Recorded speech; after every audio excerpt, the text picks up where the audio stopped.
Would like to welcome our presenter for this evening. Joining us today, we have Ms. Callie Nichols. She is the coordinator for nutrition and procurement here in Prince William County Schools. Welcome, Callie.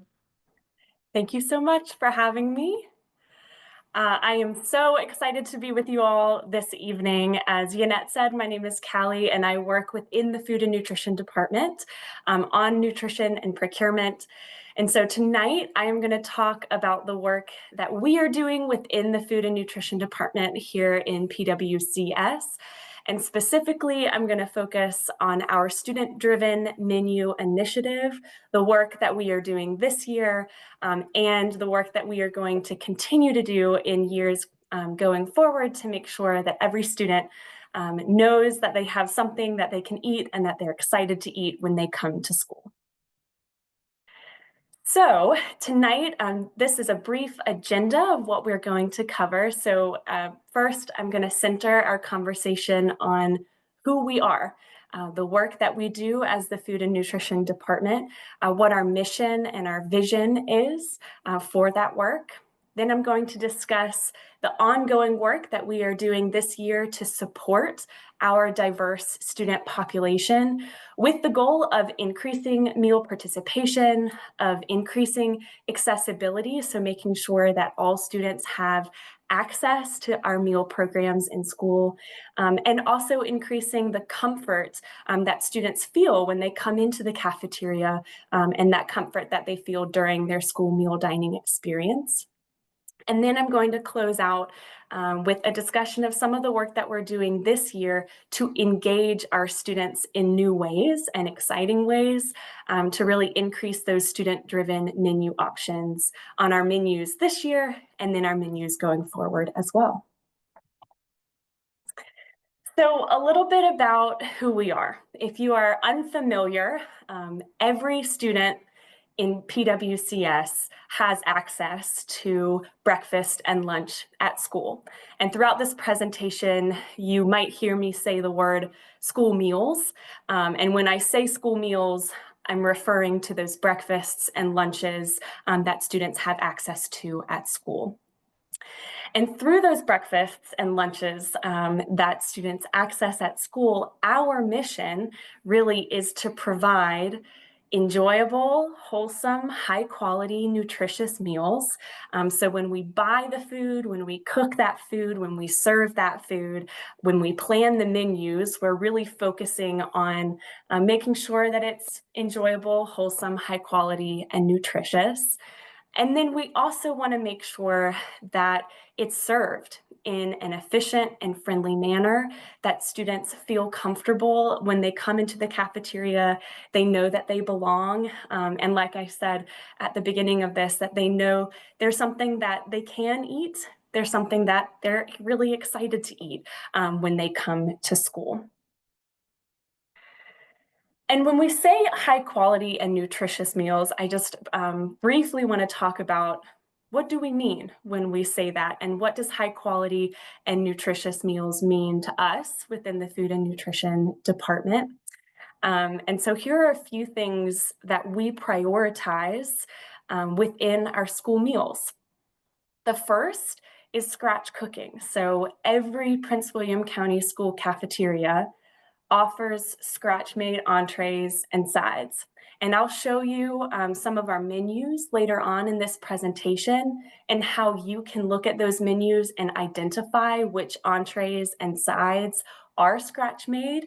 But this is really important to us for so many reasons, but we really want to offer those nutritious options to students. Even if they don't choose the scratch-made entrees and sides, exposing students to those scratch-made options is really important.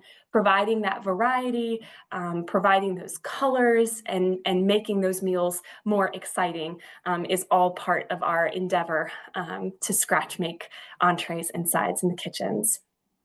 We also have self-serve garden and fruit bars. So as students come through the lunch line, first they pick their hot entree and their hot sides, and then they get their tray from the staff, and they are then able to go to the self-serve garden and fruit bar where they can load up their tray with as many fruits and vegetables as they choose. And we love this concept for so many reasons. The first being that students can try new and different foods every single day. We hope that the variety that we offer on those bars gives them a choice that they are excited to make, and they know that there's at least one fruit or vegetable that they're able to take. The other reason why this concept is wonderful is, these programs that we offer, they are federal programs, which means there are rules that we have to follow. And one of those rules is that at breakfast and lunch, every student needs to take a fruit or a vegetable. And so by offering these self-serve garden and fruit bars, and by offering a wide variety of fruits and vegetables, we give the students a real choice over which fruits or vegetables they do or don't want to take. And so that makes following that rule a little bit easier, and hopefully gives the students exciting choices to make every day. And of course, it's colorful, and those items are always tasty and just make the tray look beautiful and make that meal look well-rounded and exciting.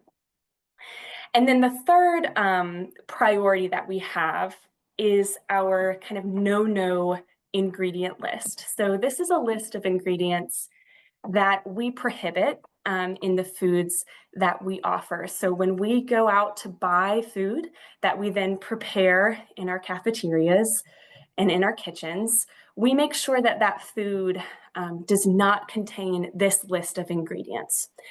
So no artificial colors, preservatives, sweeteners, or flavors, no flavor enhancers, specifically MSG. We look for partially hydrogenated oils, high fructose corn syrup, nitrates, and nitrites. And we look for these ingredients to make sure that these are not in the food that we are offering.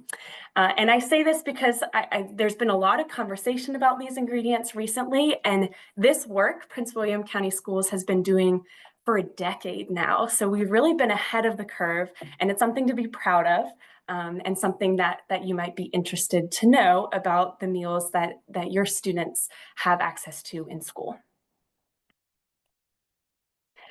This is a picture of what those fresh fruit and garden bars look like. So you can see we've got this bananas, we've got a fruit crisp, which is a scratch made side. We've got that broccoli and carrots and salad. So there's so many options, a wide variety, lots of colors and textures and flavors for students to try.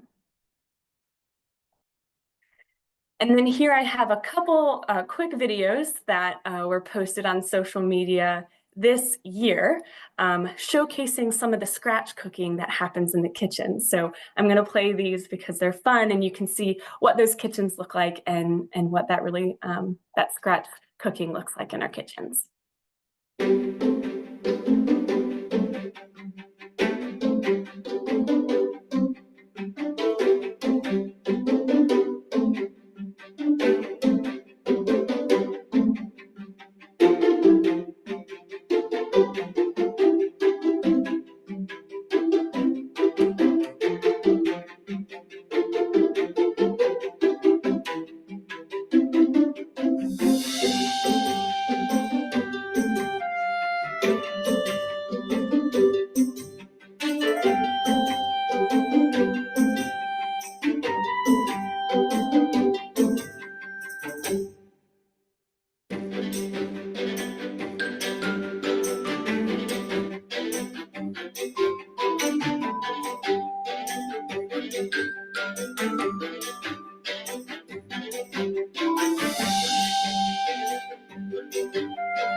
that is our cinnamon bread. So that shows you some of the baking that we do. All of our kitchens are baking kitchens. So our dinner rolls, our cinnamon bread, and our garlic bread are all made from scratch. Our strawberry shortcake and our fruit crisps are also baked in the kitchens. And then this next video is our kick and roasted veggies.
So I hope that gives you a little taste of what that scratch cooking looks like in our kitchens.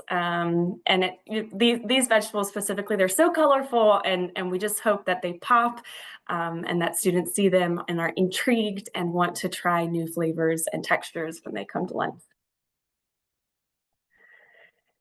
So now I'm going to shift a little bit. Now you get a picture of who we are and the work that we do, what's important to us within the food and nutrition department. And so now I'm going to shift to our menu planning and what's important, how we have been working on student-driven menus in this year. So prior to this year, we received some student and community requests for halal certified meats and products, for more vegetarian entrees, and for some more allergy-friendly menus. Those second two requests, the vegetarian entrees and allergy-friendly menus, that was actually work we were already doing, but realized we needed to change the ways that we were communicating our menus so that students understood as they're coming through the line which foods are vegetarian, or what allergens certain items contain. And that first request, those halal certified meats and products, that initiated conversation about what things we could add to the menu for students who keep halal. So we added this beef burger patty and the beef and bean burrito to our menus this year. Both are halal certified items that we've been excited to introduce to our menus and to offer to our students this year. With the addition of those items and with the request for vegetarian and allergy-friendly menus, we really realized we also not only need to offer these items, but we also need to make sure that as students come through the line, they understand which food is halal, which foods are vegetarian, and what allergens are in different items and different menu items. And so this is the concept that we came up with. This is a new communication resource that we have rolled out this school year. It is a line sign, so it is placed directly on the line, as you can see that popcorn chicken sign in that picture. And it says, it identifies what the food is, it describes what that food is, and then it tells you a little bit more about it. If it contains what allergens it contains, if it's halal certified, if it's vegetarian. And as you can see on that butter chicken example on the far right, it also identifies to the student whether or not it's scratch made. And so we've been really excited to see how this works. These photos show you a little bit of what that looks like in action. So on the left side, you can see they're placed above the food and close to the food as well, so that students know what is what. And then you can see on this right picture, this young student is pointing to what he wants. And so we've really seen some success with this. It's nice to go into the cafeteria and know what foods are what. It's really helpful for our students who are learning English to be able to identify what foods are. And it's taken some trial and error, as well. As you can imagine. Students are always excited to see something new. And so we've had some trouble with, students grabbing the signs and are excited to play with something new in the cafeteria. But overall, it's been a really wonderful addition to how we communicate our menus. Another resource that we have rolled out this year to help communicate our menus are these monthly menus, and these hang in every single cafeteria in Prince William County Schools. They are a consolidated menu, so they show the entrees and the hot sides. And next to each item, it says if it's vegetarian, if it's scratch made, if it's certified halal. So those are all icons that we put on those menus. And we also clarify on those menus that we have no pork or pork byproducts on our menus. So there's no pork or pork byproducts in the food that we serve. And that's what it looks like within the cafeterias. And it also features student artwork, which is always exciting to feature students when we can. And then, in addition to those monthly calendars, we also have menus that we put on the lines themselves that show exactly what's offered that day. And again, they contain those icons so that students know if they're vegetarian, if they're scratch made, or if they're certified halal. And that's what this resource looks like when it's on the line. In addition to the resources that we have within the cafeterias, we also have resources available to families so they know what's on the menu every single day. So if you go to PWCSnutrition.com and you go to the menus tab, you can find our printable menus. And these printable menus have, I apologize, it's a little blurry photo, but it lists exactly like that monthly menu in the cafeterias does. It lists the entrees and the hot sides, as well as if it's vegetarian, scratch made, or certified halal. And so this is something that you can access at home. You can go to pwcsnutrition.com. You can click on the month, and you can print those out on a piece of paper, and you can put it on your refrigerator if you would like to, or put it on your wall, put it somewhere where you can see and know what your student has access to when they go to school. And then in addition to that printable menu, we also have online menus, which are a little bit more interactive. So again, pwcsnutrition.com. And when you go to the menus page, scroll down to the bottom, you can find our online menus. And these take you to a separate page where you can translate into any Google Translate supported language, which is very helpful for our families. It also identifies if foods are vegetarian, and for students who have allergies or special dietary considerations, where it says special meal accommodations in the far right, you can click by allergens. So if a student, for example, is allergic to eggs, if you select eggs, then this online menu will actually cross out everything on our menu that contains eggs so that you know what your student can and cannot have. I wasn't exactly sure where to put this in the presentation, and this felt like the best place. But as we're talking about allergens, I did want to mention how you can request dietary accommodations for your student. So in the case that your student has severe allergies or another medical diagnosis that requires some adjustment to their diet, and you're finding it hard to identify what your student can and cannot eat, please reach out to me. My email is listed here on the slide, but will also be listed at the end of this presentation as well. I'm happy to work with you and see what we can do. Our goal, like I said, is to make sure that every student can come into the cafeteria and know that they can eat something. And so we really work with our students, even those who may have special dietary needs, to make sure that they can eat when they come to school, and we do the very best that we can.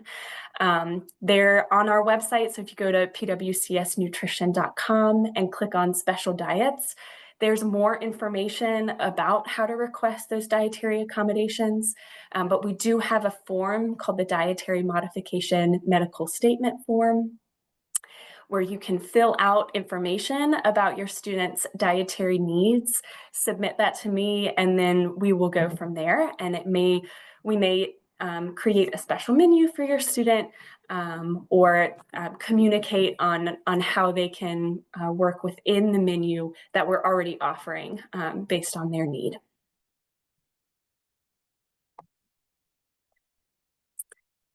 Okay, now let's talk a little bit about student engagement. And this is work that we have started doing this year to increase our student-driven menu options in our menus this year, and then in our menus going forward. This work has been really energizing to me, and it's been wonderful to hear from our students on what their experiences are with school meals, and what they're looking for when they come to school. So the first thing that we did this year was release a student satisfaction survey. And we will actually be releasing this student satisfaction survey again, probably towards the end of April. So keep an eye out for that. But that student satisfaction survey went to all students grades 4 through 12 and asked them a series of questions about how frequently they eat school meals, how satisfied they are with the school meals.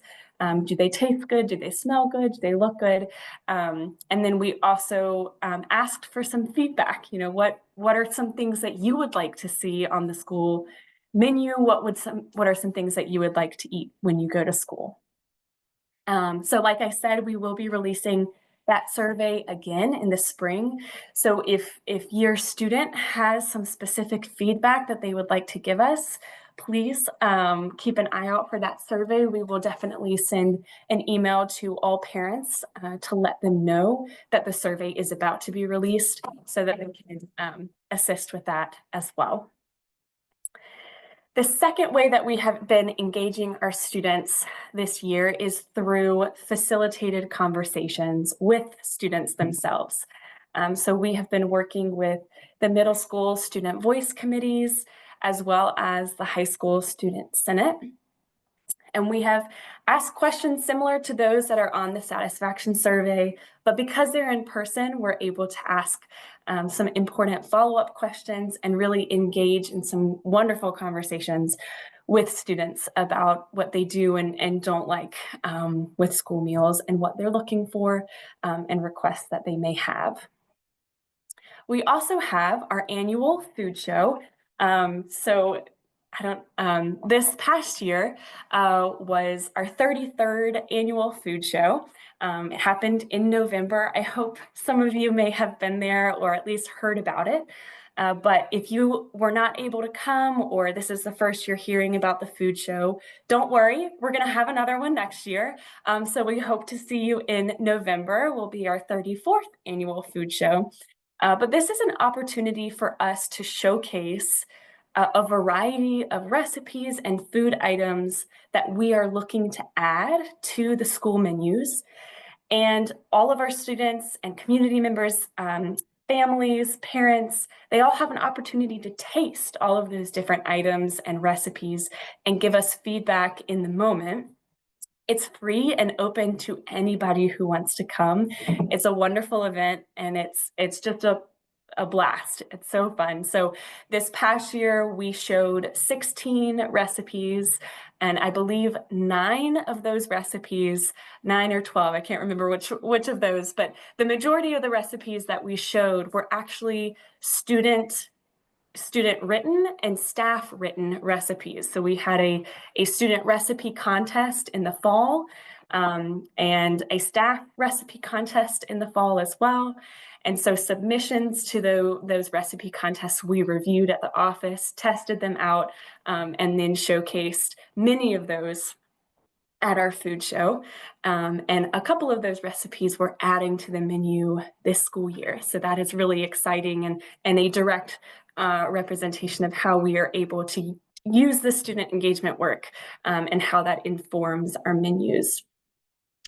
And then lastly, our student taste tests. So we are constantly getting feedback from students, and that comes in a variety of shapes and forms, and getting their feedback on taste tests is really a wonderful way to do that. So we enjoy going out to the schools as much as we can and testing new recipes, similar to what we do at the food show, but just one school at a time, one recipe at a time often. And it's a wonderful way to engage our students. So from this work that we have been doing this year to engage our students, these are a few things that we've added to the menus. So in those facilitated conversations that I've been having with middle school and high school students, I've heard time and time again, please bring back chicken and waffles. We really want chicken and waffles. And so we were not able to add chicken and waffles to the menu for the rest of the year, but we did a promotional special on February 14th for Valentine's Day. And so we're excited to gather feedback from our students from that testing, and then hopefully adding that to the menu for next school year. These next 2 items, the butter chicken and the spicy sausage and peppers pizza, both of those were recipes that we showed at the food show, and got feedback from our community and our families and our students. And both of those tested particularly high at the food show. So the butter chicken recipe, this is a recipe that was developed by a middle school student at Benton Middle School. And so it was wonderful to work with him and get that recipe, which was a family recipe of his that he was really excited to share, and is really excited to see on the menus. And we're adding this to our middle and high school menus, lunch menus, starting in March. So starting next month, which is really exciting. And then that spicy sausage and peppers pizza, this is a vegetarian pizza, so it's made with vegetarian sausage. And this recipe was developed by one of our staff members who works out in the school. She's an assistant cafeteria manager. And again, just tested really well at the food show. So we are excited to offer a pizza that's different from cheese and pepperoni.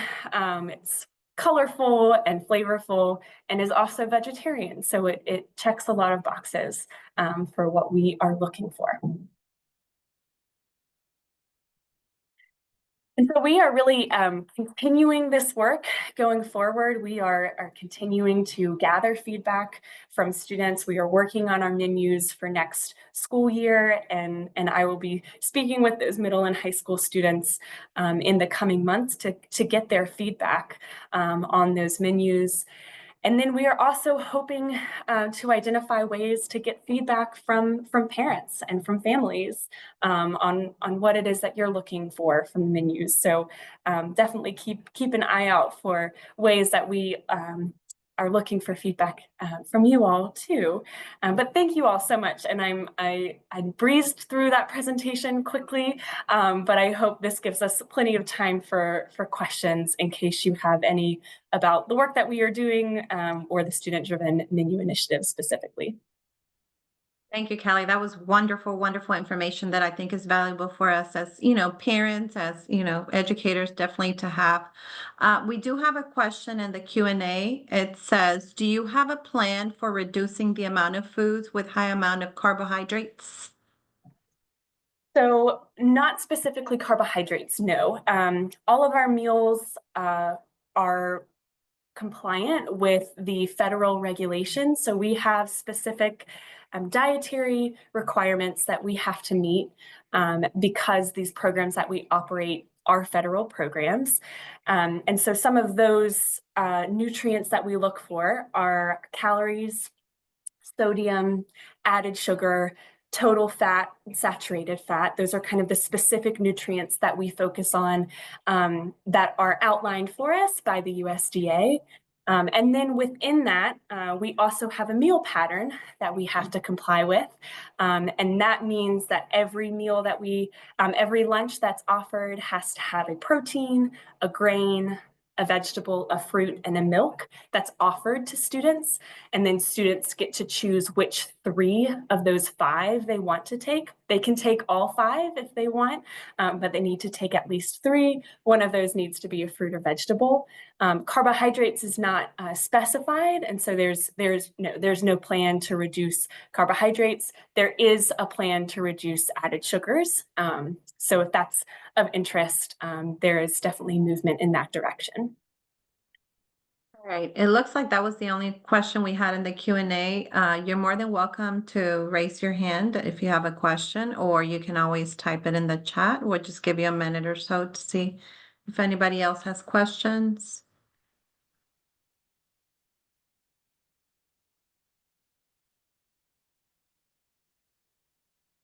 Oh, we do have Miss Thornton, you can come off mute. Can you hear me? Yes, ma'am. So I've noticed a lot of the schools in the county have free breakfast and lunch to all the students. Is there a plan to offer that to all the schools in the county in the future? So the schools that offer breakfasts and lunches at no cost are part of the community eligibility provision. And that means that 25% of students within those schools are a part of what's called the identified student percentage. And so those students are identified as of need. And so we offer those breakfasts and lunches at no cost at every school that we are allowed to do that. That percentage is set federally. And so we would love to offer breakfasts and lunches at no charge if we were able to. And we certainly, as we are allowed to, we will be exploring that. At the time, though, we are offering those at no cost at every school that we are able to right now. So it's based on like a needs-based type thing. Yes. I see. Well, it's great anyway that any school has it for all students. So thank you so much. Yeah, absolutely. That's a great question. Do we have any other questions for Ms. Nichols? Oh, we have some questions in the Q&A. It says, glad to hear that you're working on reducing sugar. It is concerning that juice is a fruit option. In addition, other breakfast options have large levels. Are you planning to work with local farms to bring more locally grown foods? Yes, so let me first address any juice that we have is 100% fruit juice, so there's no added sugars in the juices that we have as part of breakfast. And I do understand completely really wanting to reduce those added sugars, and I promise we are definitely working on that and adding some savory items to our breakfast menu as well. As far as local foods, yes, we are constantly having conversations in the office on how we can do that, how we can increase our local foods. It's something that I am very passionate about. It's something our director, Andrea Early, is really passionate about as well. And so, yes, we are certainly having conversations about what that can look like.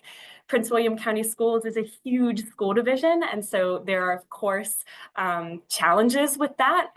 It's also an asset to be a huge school division, and so we are working on how we can incorporate those local foods in a way that's equitable, making sure that every student has access to those local foods. And so to answer your question, yes, I can't tell you for sure or commit exactly what that's going to look like in the coming year. But we are talking about it, and we will certainly communicate what that looks like once we have a plan in place. Thank you. It says, okay, the next one says, not a question, just a thank you. Thank you for the halal options and vegetarian options. Thank you for the take-home lunches during Ramadan for the students that are fasting. We did have another question. It says, would it ever be an option to have cheese pizza on the menu once a week, like how popcorn chicken was added every week this year? Pizza seems like a popular choice among kids. We can certainly talk about it. That is a great request, and I am writing that down. Another question, it says, does Prince William work with default, it says VEG, I think, a Better Food Foundation initiative that works to include more sustainable foods into the cafeterias? That was the question. Do you work with them? And thank you so much for the vegetarian friendly options. So say again what the organization is. It says, I work with default, I'm assuming vegetarian, a Better Food Foundation initiative. Okay.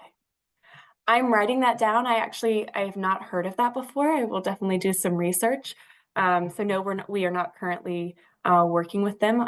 But I will look into it. These are great questions. All right. Any additional questions?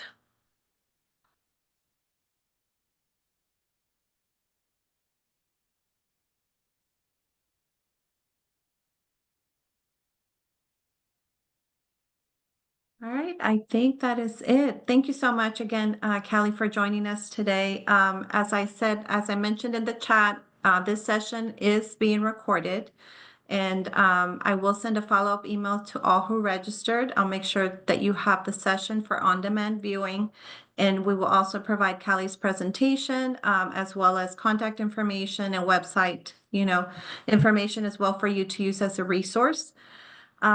We have placed our survey for today's session in the chat. I do ask that you just please take a couple of minutes to fill out the survey, let us know how we're doing, and then also this will help us to kind of determine any programming you may want to see in the future. And so please just take a couple minutes to do that. And thank you everyone so much for joining us this evening, and I hope you have a wonderful, wonderful night. Thank you.